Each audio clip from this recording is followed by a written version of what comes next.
ماہ محرم الحرام میں آپ جانتے ہیں پہلے محرم کو شہادت ہے حضرت عمر فاروق رضی اللہ تعالی عنہ کی، پھر آگے جا کر حضرت امام حسین رضی اللہ تعالی عنہ کی شہادت ہے، خاندان نبوت کی شہادت اسی ماہ میں ہے، اور پھر حضرت امام زین العابدین کی بھی شہادت ہے، اور پھر اسی مہینے میں حضرت سیدنا بلال حبشی رضی اللہ تعالی عنہ کی شہادت بھی 20 محرم کو ہے۔ اچھا، یہ جو میں نے کہا نا حضرت سیدنا بلال حبشی، آپ سید تو نہیں تھے لیکن آپ کے نام کے ساتھ سید لگتا ہے، پتہ ہے کیوں؟ کہ جب غلامی سے حضرت بلال حبشی نے امام الانبیاء کی غلامی میں آئے نا، تو 22 لاکھ مربع میل کے حاکم حضرت عمر بلال حبشی کو اپنا سردار کہہ کے پکارا کرتے تھے، اس وجہ سے آپ کے نام کے ساتھ لگتا ہے سیدنا، اے ہمارے سردار۔ تو اس وجہ سے آپ کو کیا کہا کرتا ہے، کیا نام کے ساتھ لگتا ہے؟ حضرت سیدنا بلال حبشی رضی اللہ تعالی عنہ۔ اسی حوالے سے میں آپ کے سامنے چند باتیں رکھنا چاہوں گا۔ حضرت بلال حبشی ان خوش نصیب لوگوں میں شامل ہیں جنہوں نے سب سے پہلے جو ایمان لے کر آئے، جو السابقون الاولون کے اس آیے کریمہ کے تحت آتے ہیں۔ 7ویں نمبر پر حضرت بلال حبشی رضی اللہ تعالی عنہ نے اسلام قبول کیا۔ بچپن ہی میں آپ بکتے بکاتے غلام کے طور پر، بچپن ہی میں آپ کو نا بازار میں آ کر بیچا گیا تھا، بچپن سے آپ نے اسلام لانے تک جو ہے غلام کی زندگی گزاری ہے، غلام والی زندگی گزاری۔ اور آپ جانتے ہیں کہ دنیاوی اعتبار سے میں یہ بات کر رہا ہوں، دنیاوی اعتبار سے، اور جس رنگ میں بات کر رہا ہوں اسی رنگ میں لے لیں۔ دنیاوی اعتبار سے جس شخص کا رنگ کالا ہو اور پھر وہ غریب بھی ہو، دولت اس کے پاس کچھ بھی نہ ہو، اور پھر حضرت بلال حبشی حبشہ کی برادری سے تعلق رکھا کرتے تھے، اور عرب کے اندر حبشی برادری کو سب سے کمزور ترین برادری سمجھا جاتا تھا۔ رنگ بھی کالا ہے، غلام ہے، بچپن ہی سے غلامی کی زندگی گزاری اسلام لانے تک، نہ امیر ہیں، غریب ہیں، اور دنیاوی لحاظ سے جو آپ کی برادری ہے وہ بھی کمزور ہے۔ اگر یہ ساری باتیں ایک شخص میں جمع ہو جائے نا، پھر اسے کوئی منہ نہیں لگاتا۔ یہاں تک کہ ہو سکتے ہیں میں یہ اپنے ذہن سے بات کر رہا ہوں، آپ اس بات کی تائید نہ کریں، ہو سکتا ہے میرا اپنا ذہن ہے، آپ کا اپنا ذہن ہے، گھر میں بہت سارے بچے ہونا اور ایک بچہ گھر میں جوان ہو کر آگے جا کر بھی ویلا بیٹھا ہو، کچھ بھی نہ کرتا ہو، تو پھر اس کی عزت میں بھی نا تھوڑی بہت کمی آ ہی جاتی ہے۔ پھر ماں باپ بھی اس کو مسکرا کر دیکھتے ہیں جو کما کر لا کر دیتا ہے۔ دنیاوی لحاظ سے ہو سکتے ہیں آپ میری اس بات سے تائید کریں یا رد بھی کر سکتے ہیں، لیکن ایسا میں مفتی صاحب کے ساتھ ایک جگہ گیا تھا تو وہاں پر ایسے معاملات تھے، تو وہ بتا رہے تھے مفتی صاحب گھر میں سارے بچے سب کو اچھے طریقے سے ملتے ہیں، لیکن یہ جو ہے نا یہ والا یہ کسی کام کا نہیں ہے، جوان ہو گیا گھر میں بس پڑا ہوا ہے، پھر اس کی اتنی زیادہ عزت بھی کوئی نہیں۔ تو دنیاوی لحاظ سے ساری باتیں اگر ایک شخص میں جمع ہو جائے پھر اسے کوئی دنیاوی لحاظ سے منہ نہیں لگاتا۔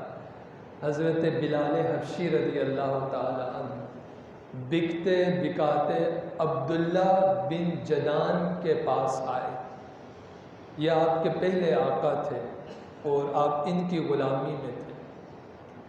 عرب کے اندر وہ غلام ذرا زیادہ مہنگا بکا کرتا تھا جس کی شکل و صورت بھی اچھی ہو اور جو ہنر جس کو آتا ہو، ذہین ہو۔ بلال حبشی رنگ کے بھی کالے تھے، پھر پاس کوئی ہنر بھی نہیں تھا، لکھنا پڑھنا بھی نہیں آتا تھا، تو سب سے سستے بکے تھے۔ جب عبداللہ بن جدان کے پاس آئے نا تو عبداللہ بن جدان نے امیہ کو ایسے ہی دے دیا، کہا امیہ یہ ہے تو غلام لیکن کسی کام کا نہیں ہے، لہٰذا تو اسے لے لے۔ تو یہ جو امیہ تھا نا یہ بڑا ظالم تھا، بڑا ظالم تھا، یہ حضرت بلال حبشی پہ بڑا ظلم کرتا تھا۔ حضرت بلال حبشی خود فرماتے ہیں، کہتے ہیں کہ اسلام لانے سے پہلے عبداللہ بن جدان مجھ پہ نا بڑا ظلم کرتا تھا۔ سردیوں کی سخت راتوں میں مجھے کہتا تھا کہ ساری رات تو نے چکی پیسنی ہے۔ ایک مرتبہ نا سردیوں کی سخت راتیں تھیں اور مجھے بخار بھی بہت زیادہ چڑھا ہوا تھا، بہت زیادہ بخار چڑھا ہوا تھا۔ تو اس نے کہا کہ بلال تو نے یہ چکی پیسنی ہے۔ میں بیٹھ گیا، آقا کا حکم تھا۔ چکی پیستے پیستے مجھے نیند آ گئی۔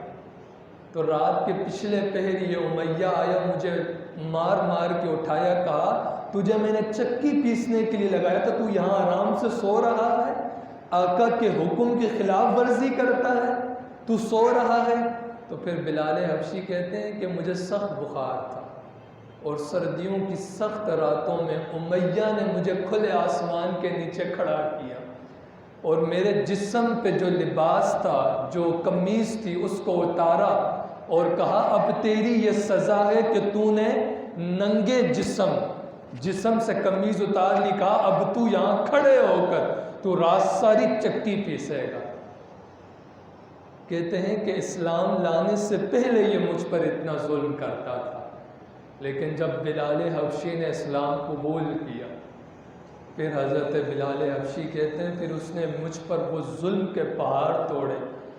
عرب کے اندر نہ گرمی بہت سخت پڑتی ہے، آج بھی آپ چلے جائیں تو سب سے زیادہ گرمی وہاں پر پڑتی ہے، اور اس دور میں اتنی سخت گرمی پڑا کرتی تھی کہ زمین اتنی زیادہ گرم ہو جاتی تھی کہ اگر کوئی شخص گوشت کا ٹکڑا اس دوپہر کے وقت اس سرزمین پر رکھتا تو وہ اس گرمائش سے وہ گوشت کا ٹکڑا بھی پک جاتا۔ تو امیہ اتنا ظالم تھا، جب حضرت بلال حبشی اسلام لے کر آئے تو دوپہر کے وقت اس تپتی ہوئی زمین پر بلال حبشی کو لٹاتا۔ صرف اتنا ہی نہیں بلکہ سینے پر بھی گرم پتھر آپ کے سینے پہ رکھتا۔ صرف اتنا ہی نہیں، ساتھ میں بلال کو کوڑے بھی مارتا، اور کوڑے مار مار کر وہ امیہ یہ پوچھتا بلال اب کیا خیال ہے، جس ایک رب کو مانتا ہے، جس نبی کا کلمہ پڑھا ہے تو نے، تو اس ایک رب کو ماننا چھوڑ، اس نبی کا دامن چھوڑ اور ہمارے بتوں کے سامنے آ کر اپنی پیشانی کو جھکا۔ تو بلال حبشی چیخیں مارنے کے بجائے، رونے کے بجائے احد احد کی صدائیں بلند کیا کرتے تھے۔ اور پھر اتنا ہی نہیں، حضرت حسان بن ثابت رضی اللہ تعالی عنہ فرماتے ہیں کہ میں رہتا تو شہر مدینہ میں تھا، لیکن ایک مرتبہ میں مکہ آیا تو میں نے وہ حال بھی دیکھا بلال حبشی کا کہ امیہ بلال حبشی کو تپتی ہوئی زمین پر رکھتا ہے اور سینے پر گرم پتھر رکھتا ہے اور پھر کوڑے بھی مارتا ہے اور پھر پوچھتا ہے کہ اسلام کا دامن چھوڑ دے، لیکن بلال حبشی رونے کے بجائے، چیخیں مارنے کے بجائے احد احد کی صدائیں جب بلند کرتے نا تو امیہ اتنا ظالم تھا کہ بلال حبشی کی گردن میں رسی ڈالتا اور پھر وہ رسی مکہ کے چھوٹے چھوٹے بچوں کے ہاتھوں میں دیتا اور پھر چھوٹے بچوں سے کہتا کہ اس حبشی بلال کو تم مکہ کی گلیوں میں ذرا گھسیٹو، تو وہ چھوٹے چھوٹے بچے بلال حبشی کے گلے میں جو رسی ہوتی اسے لے کر پوری مکہ کی گلیوں میں گھسیٹتے۔ تو بلال کا عشق کا نرالا انداز تھا، بلال حبشی اس وقت بھی احد احد کی صدائیں بلند کیا کرتے۔ یہ نا جب ہم کہتے ہیں نا غلامی رسول میں موت بھی قبول ہے، یہ کیسی وفا ہے کہ یہ کہہ کر کہ غلامی رسول میں موت بھی قبول ہے، فجر کی نماز میں غائب ہو جائے، کسی نے کہا تھا کہ نام لے کے وفا کا بے وفا بن گیا ہے. جب وفا کا نام لیا ہے پھر پورا میدان میں اترو بھی سو صحیح نا.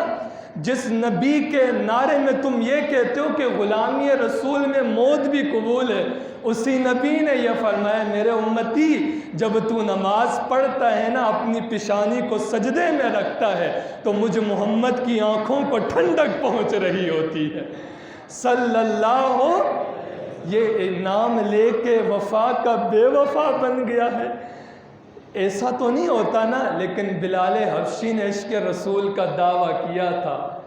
اس عشق رسول میں پورا اترے. عاشق عاشق ہر کوئی آنکھے پر عاشق بندہ مر کے، زہر پیالہ کوئی نہیں پیندا پر عاشق پیوے پر پر کے.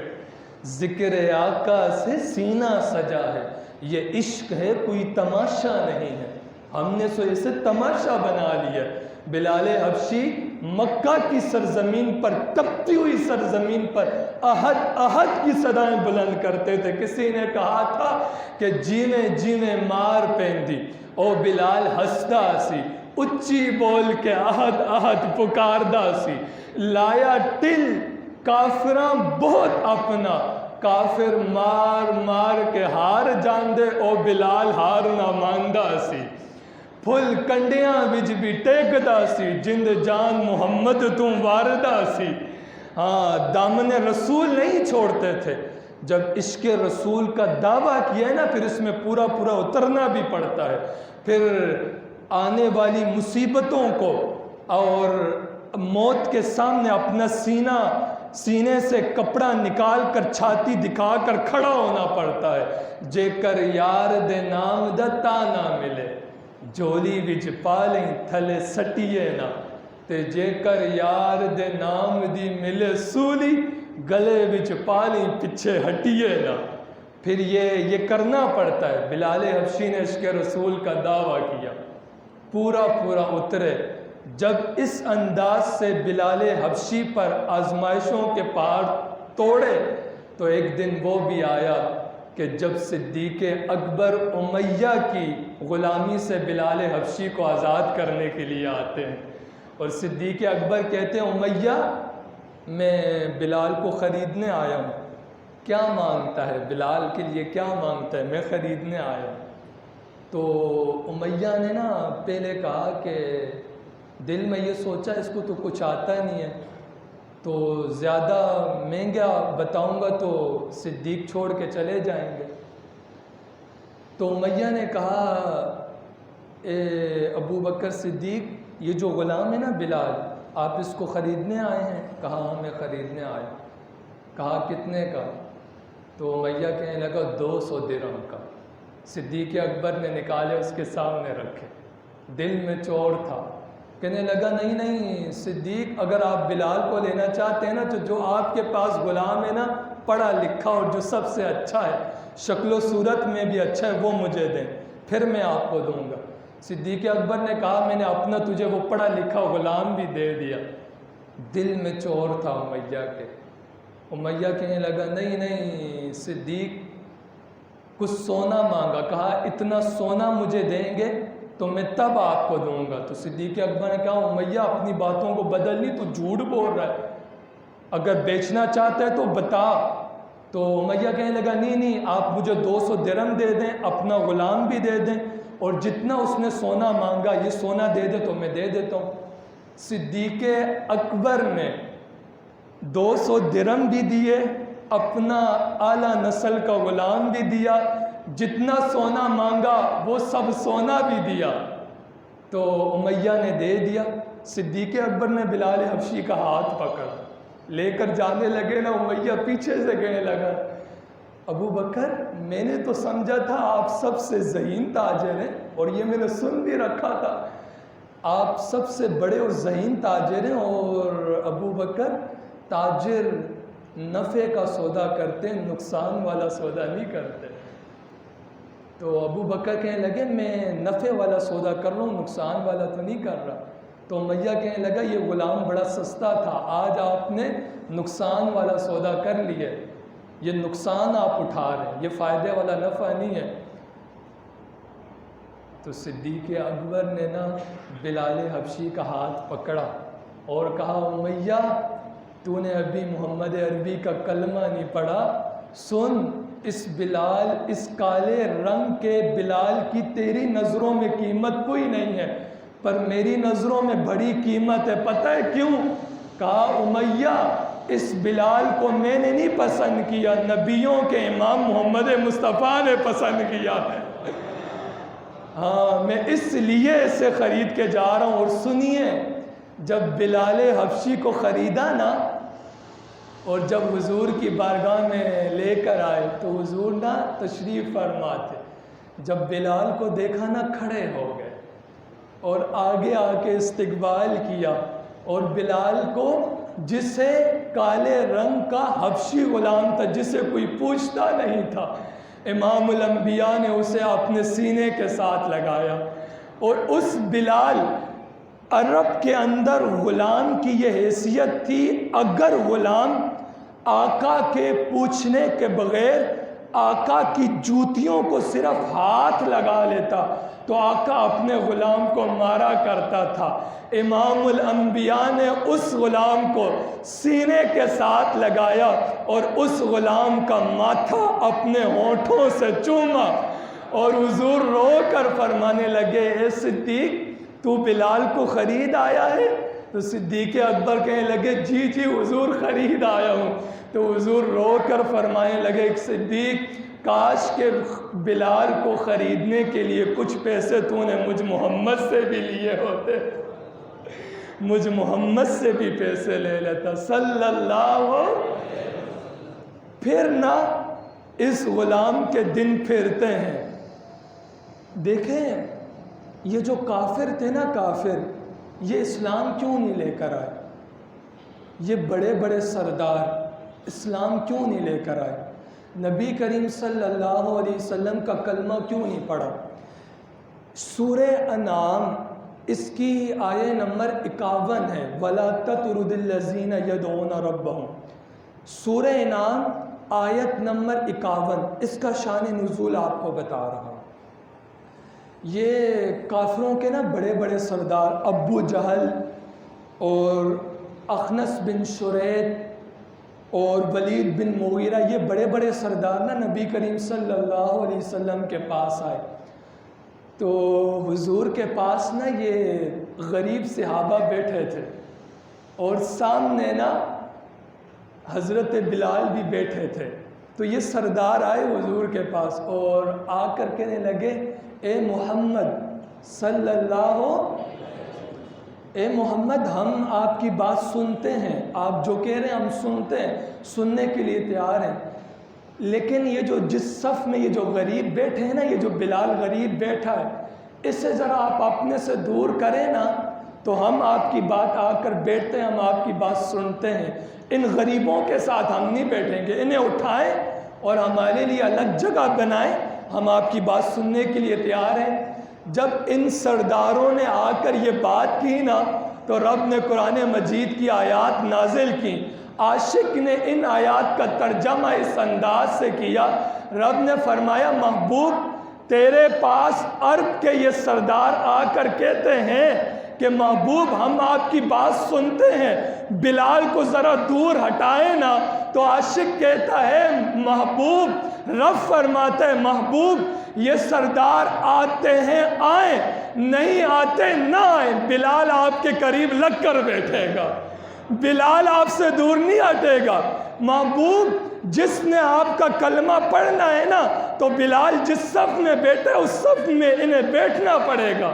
محبوب جنہوں نے آپ کا کلمہ پڑھا ہے پھر اس بلال سے ان کو یاری لگانی پڑے گی۔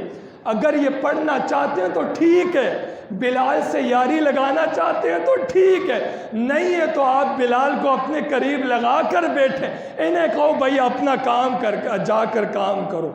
تو رب نے قرآن مجید میں آیات نازل کر دی، اور اس کے بعد اخلاق نا یہ نہیں ہے کہ آپ امیر کو اچھے انداز سے ملے، مسکرا کر ملے، آخری بات، اور جو غریب آئے اسے ہٹا دیں اپنے پاس سے، بھائی پیچھے ہٹ جا، اسے دور کر دیں۔ آج کا مزاج ایسا ہی ہے، امیروں کے ساتھ مجھ جیسا کا رویہ اچھا، غریب کے ساتھ دور سے ہی جان چھڑوا، یہ ایسا نہیں، اسے اخلاق نہیں کہتے۔ اخلاق یہ امیر کے ساتھ بھی ایک ہی رویہ اور غریب کے ساتھ بھی۔ نبی کریم صلی اللہ علیہ وسلم کے پاس نا محفل لگی تھی، تو حضرت جریر بن عبداللہ آپ کہتے ہیں کہ محفل لگی تھی، میں نا آ رہا تھا راستے میں، تو اس وقت تو گاڑیاں نہیں ہوتی تھیں، تو حضرت عبداللہ بن جریر غریب تھے نا، تو کہتے ہیں کہ میں راستے میں آ رہا تھا لیکن آتے آتے نا مجھے دیر ہو گئی، تو جب میں حضور کی محفل میں آئی نا تو میں نے دروازہ کھولا، ساری جگہ نا بھری ہوئی تھی اور حضور خطاب فرما رہے تھے، پیر رکھنے کی جگہ بھی نہیں تھی اندر۔ اب یہ محفل کے آداب ہیں، اب جو شخص پہلے آئے وہ پہلے بیٹھے گا، لیکن جو شخص آخر میں آئے وہ آخر میں بیٹھے گا، لوگوں کی گردنیں پھلانگ پھلانگ کر آگے نہیں آئے گا، اس سے منع کیا گیا ہے، منع کیا گیا ہے۔ اور حدیث کا مفہوم ہے، نبی کریم صلی اللہ علیہ وسلم نے ارشاد فرمایا کہ جمعے کے دن جو شخص لوگوں کی گردنیں پھلانگ پھلانگ کر آیا، گویا ایسا ہے اس نے جہنم کی طرف پل بنایا ہے۔ تو جریر بن عبداللہ حضور کے غلام تھے، محفل لگی تھی، جگہ پوری بھری ہوئی تھی، پیر رکھنے کی جگہ بھی نہیں تھی، تو جریر بن عبداللہ کہتے ہیں میں نے دروازہ کھولا نا تو میں نے یہ کہا چلو یار ادھر ہی نا دروازے میں نا فرش پر ہی بیٹھ جاتا ہوں۔ جریر بن عبداللہ کہتے ہیں یہ سوچنے ہی لگا تھا، نیچے بیٹھنے لگا تھا، اتنے میں نا نبیوں کے امام محمد مصطفیٰ کی نظر مجھ پہ پڑ گئی صلی اللہ علیہ وسلم۔ جب میں نیچے بیٹھنے لگا نا تو حضور نے اپنے جسم اطہر سے اپنی چادر اتار کر میری طرف پھینکی اور فرمایا اے جریر بن عبداللہ نیچے فرش پر نہ بیٹھنا، یہ چادر بچھا لے، چادر پر بیٹھ جا۔ غریب تھے نا، ان کو عزت دی، آخر میں آنے والے کو عزت دی۔ جریر بن عبداللہ نیچے فرش پہ نہ بیٹھنا، تو یہ چادر بچھا لے، اس چادر پر بیٹھ جا۔ اور آپ غور فرمائیے، چادر کوئی عام چادر ہے؟ اس چادر کا تذکرہ تو رب نے قرآن میں چھیڑا ہے، یا ایھا المزمل یا ایھا المدثر، ایک کالی کملی اوڑھنے والے سونے محبوب، اس چادر کا ذکر تو رب نے قرآن میں فرمایا ہے۔ اور حضور یہ چادر کس کے قدموں کے نیچے بچھا رہے ہیں؟ جو سب سے آخر میں آیا ہے اور جو سب سے غریب ہے۔ تو اس کے بعد یہ سمجھا کرتے تھے کہ ہم یہ غلامی نا، کچھ لوگوں کا یہ ذہن ہے کہ اسلام غلامی کا درس دیتا ہے، لیکن جب حضور اس دنیا میں آئے تو حضور نے یہ ساری باتوں کو رد فرمایا، اور بلال حبشی غلام تھے۔ فتح مکہ کے دن بلال حبشی کو کہا ہے بلال سب نیچے رہیں گے، تو کعبہ کی چھت پہ کھڑے ہو کر مجھ محمد کے رب کا نام لے، اور لوگوں کو یہ بتایا کہ غلاموں کے ساتھ تم نے اچھا رویہ رکھنا ہے۔ تو 20 محرم کو اس عاشق رسول کی شہادت ہے، اور پوری دنیا میں 20 محرم کو آپ کا یوم منایا جاتا ہے۔ اللہ رب العزت سے دعا ہے کہ اللہ تعالی مجھے